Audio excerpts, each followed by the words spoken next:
पवित्र नामर धन्यवाद हो। आज शोक सभार उपस्थित थिबा उत्कल बाप्टिस्ट मंडली सम्मेलन समस्त मुख्य कर्मकर्ता एवं युवक सम्मेलनी, संडे स्कूल सम्मेलनी, महिला सम्मेलनी तथा प्रार्थना कमिटी, गो सेंटर कमिटी बंधु मान आम गहन सम्मान्य बिशप माँ अच्छा तथा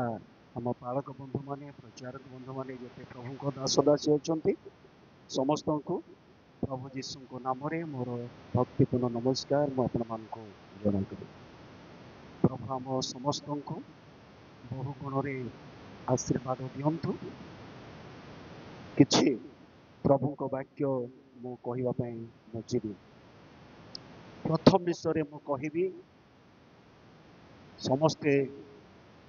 लोहरा बाबू विषय कहीकि चली उत्तम चरित्र समस्त विषय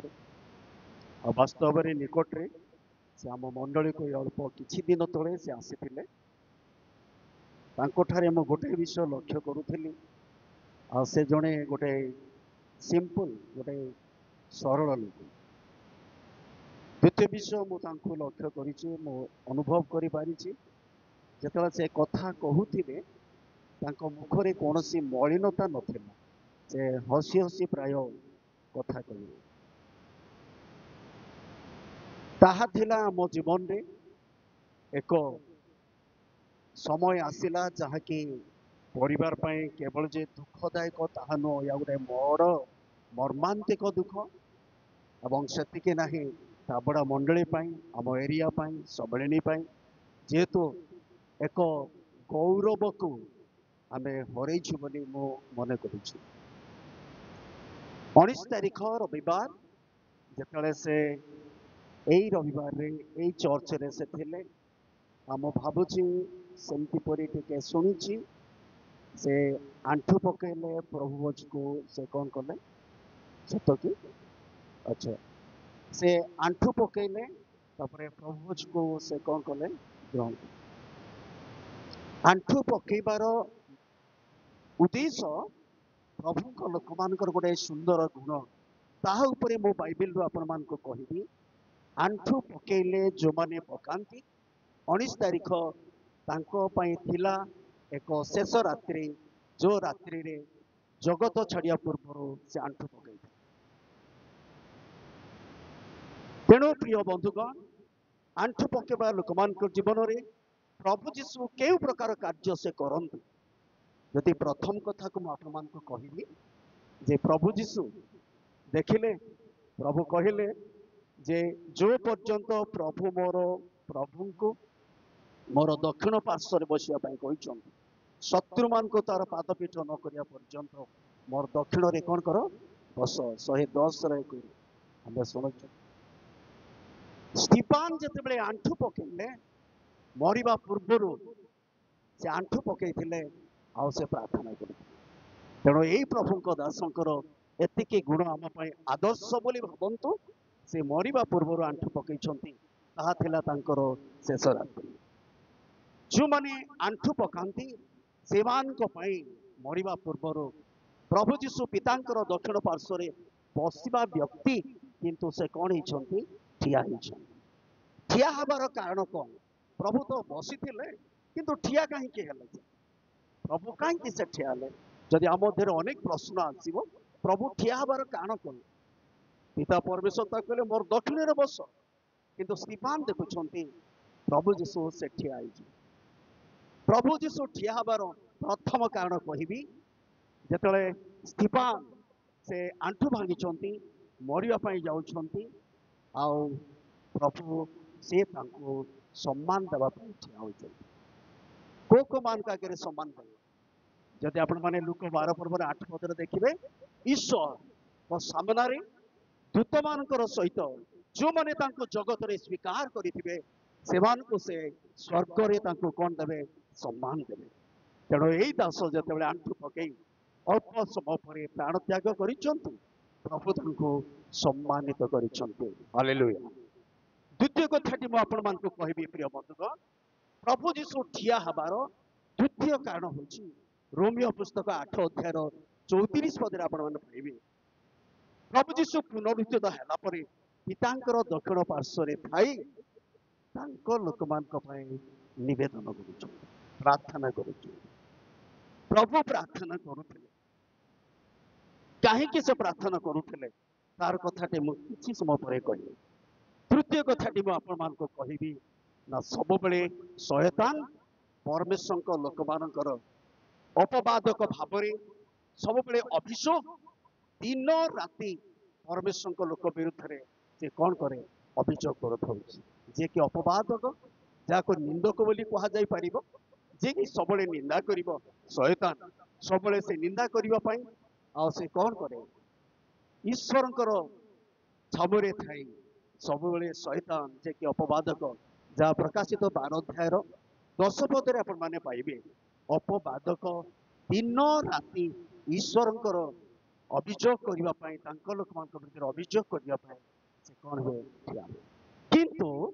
प्रभु जीशु ठिया हबार तृतीय कारण टी आपण मान कहबी प्रथम जहन 2 अध्याय 1 पदरे आपण माने पाइबे मनुष्य तो पाप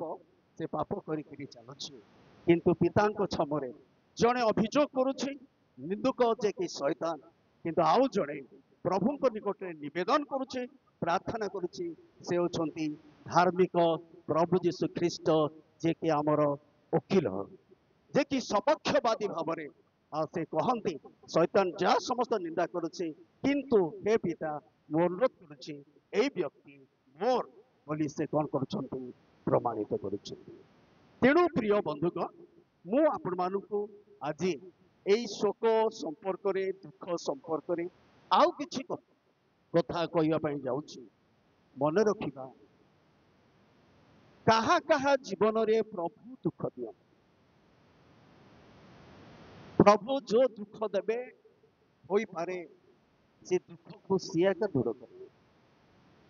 केही कहा को सांत्वना देले केही मानिबे मोर 1 नंबर दीदी चली गले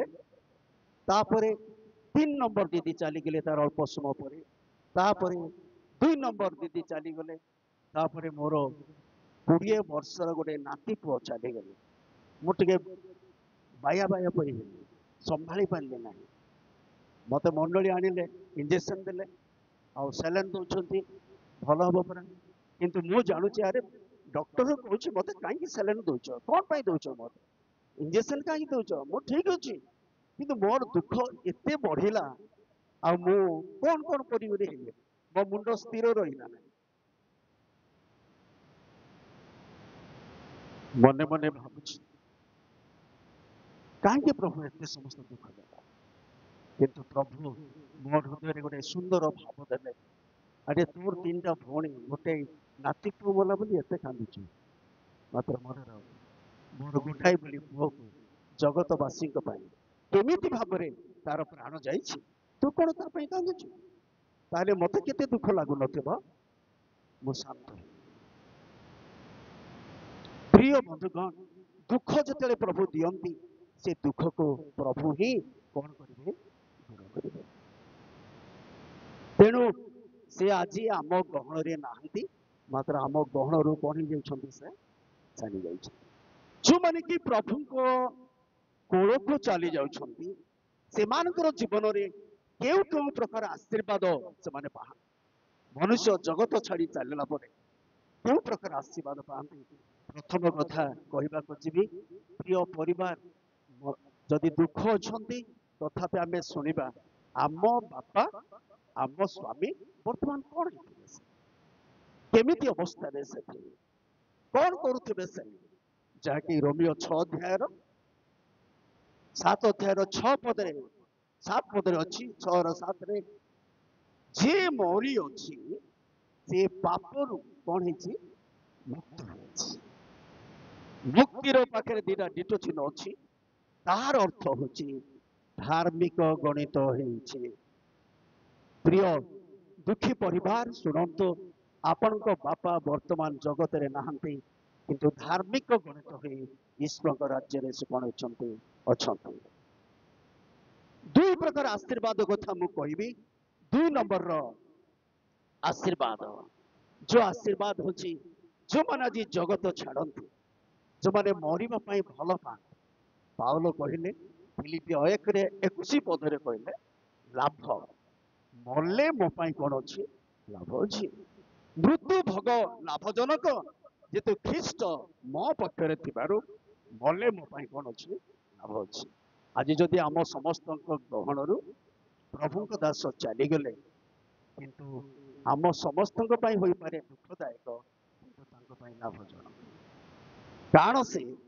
जानिले जे वर्तमान मो लाभरे अछि से ख्रीष्टଙ୍କ ठारे ख्रीष्टଙ୍କ संगरे तांको सहित मिलित भावरे से कौन करछंती अछंती तृतीय आशीर्वाद कथा मु आपण मान को कहबी प्रिय बंधु कारण जहाँ बाइबल आम को कहे मृत्यु पर जो प्रकार आशीर्वाद गुड़ाक अच्छी 3 नंबर आशीर्वाद प्रकाशित 14 अध्यायर तार 13 पदरे आम शुणुचु एणिकी जो मैंने प्रभु ठारे थाई मरती से माने कौन अटंती आत्मा कहते से माने अपना अपना परिश्रम कौन नहीं विश्राम वर्तमान से विश्राम प्राप्त से विश्राम अनुभव करुछंती आ प्रभु आपणार परिश्रम तार जगत रे करिथिबा समस्त परिश्रम वर्तमान से विश्राम रे अछंती आउ कही आमे कहि परिबा नाही से विश्राम भिन्न प्रकार विश्राम से आउ चिंता नाही भावना नाही कौन सी दुख नाही कौन सी क्रंदन नाही किछि नाही मो स्त्री कौन होइथिबो मो पिला माने कौन होथिबे मो पुओ कौन होथिबो मोर मंडली कौन होथिबो एहा तांको चिंता रे नाही जे तो सब विश्राम भोग करूचंती नंबर तृतीय कथा आपण कहिबे चतुर्थ कथाटी आपण मान को कहिबे प्रिय बंधुगण जाके लोक 16 पर्वर 9 पदरे अधर्म धन रे बंधु लाभ कर तार शेष रे से तुमको कौन करिवे अनंत राज्य ईश्वर को राज्य तुमको कौन करिवो स्वागत करिवो अधर्म धन रे बंधु लाभ कर आपण माने समस्त कहि सारी छंती से जणे दानशील व्यक्ति जहाँ को ज्ञानी सोलोमन कहले उपदेशक तार 1 अध्यायर 2 पद असार असार सकल ही असार जगत असार जगत रे जो माने अछंती से माने भी असार जगत रे जदि किछि हमर रही धन जन औरस सकल विषय जदि रही ताहा मध्य कोन असार किंतु सार की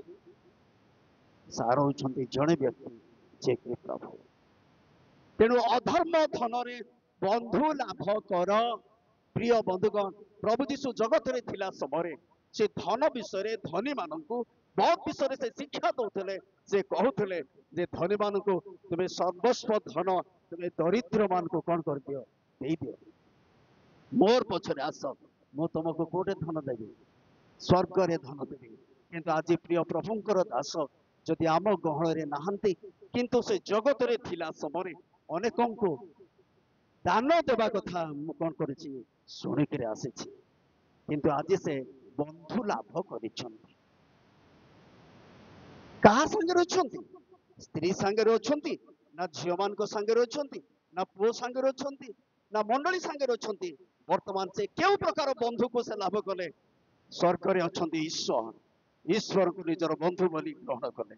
स्वर्ग रे अछंती स्वर्गदूत माने सेमान को निजर बंधु बोली से कौन करछंती ग्रहण करछंती वर्तमान जहाँ अधर्म धन रे बंधु लाभ कले एई अधर्म धन को जो भली भाबरे व्यवहार करबा कथा से उचित कार्य करिथिबारो स्वर्ग रे से बंधुत्व लाभ कौन करिछंती कहिछंती को मान को संग रे अछंती पिता परमेश्वर को संग रे अछंती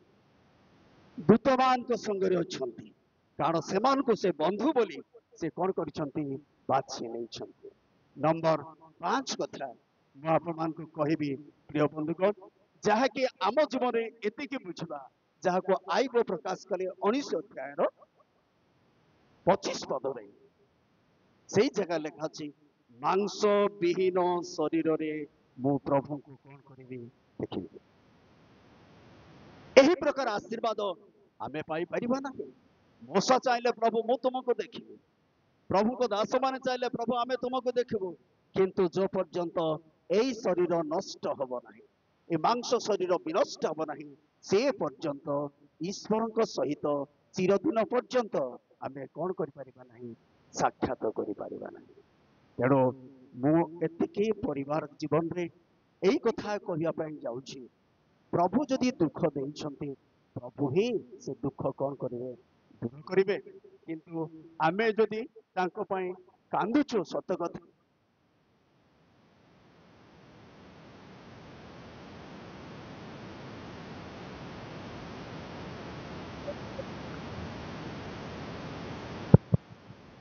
ସମ୍ପୂର୍ଣ୍ଣ ଭାବରେ ଦାଉଦ କହିଲା ଭଳି ସେ ଆଉ ଆମ ଗହଣକୁ ଆସିବେ ନାହିଁ, ସେ ଆମ ପାଖକୁ ଆସିବେ ନାହିଁ। କିନ୍ତୁ ଆମେ ତାଙ୍କ ପାଖକୁ କ'ଣ କରିବା? ଯିବା। ଯିବା ପୂର୍ବରୁ ଆମ ଜୀବନରେ ଆମ ଝିଅମାନଙ୍କ ସହିତ ପୁଅମାନଙ୍କ ସହିତ ଆମର ଅବଶିଷ୍ଟ ଦିନ ଜଗତରେ ଆମର ସ୍ୱାମୀ ଆମ ବାପା ଯେଉଁଭଳି ଭାବରେ ଲୋକମାନଙ୍କର ଆଦରଣୀୟ ହୋଇ ଜଗତରୁ ଚାଲି ଯାଇଛନ୍ତି, ସେଇ ପ୍ରକାର ଭାବରେ ଆମେ ଏ ମର ଜଗତରେ ଥାଉ ଥାଉ ପ୍ରଭୁଙ୍କ ପାଇଁ ବଞ୍ଚି ପ୍ରଭୁଙ୍କ ନିମନ୍ତେ ନିଜ ଜୀବନକୁ ଅତିବାହିତ କରିବା ଏବଂ ପ୍ରାର୍ଥନା କରିବା ପାଇଁ ଆମେ ହେଳା କରିବା ନାହିଁ।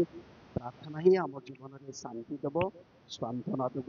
ନହେଲେ ଆମେ ସମ୍ପୂର୍ଣ୍ଣ ଶାନ୍ତି କ'ଣ କରିପାରିବା ନାହିଁ? ପାଇପାରିବା ନାହିଁ। ପ୍ରଭୁ ସଂକ୍ଷିପ୍ତ ବାକ୍ୟରେ ଆମ ସମସ୍ତଙ୍କୁ ଆଶୀର୍ବାଦ